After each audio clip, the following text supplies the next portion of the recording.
সর্বশেষ যে ব্যক্তি জাহান্নাম থেকে মুক্তি লাভ করবে তাকে আল্লাহ পাক বলবেন, ফেরেশতাদেরকে বলবেন, ও আমার ফেরেশতারা, আমার এই বান্দাকে জান্নাত এবং জাহান্নামের মাঝখানে রেখে দাও।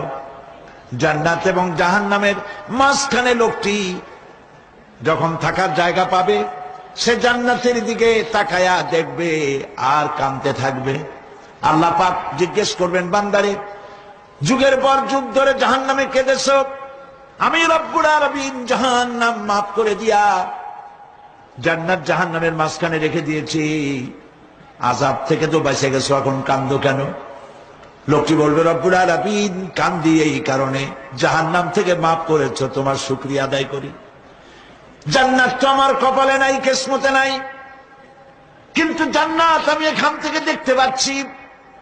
জান্নাতের সুঘ্রাণ আমার নাকে আসতেছে, কপালে নাই যাওয়া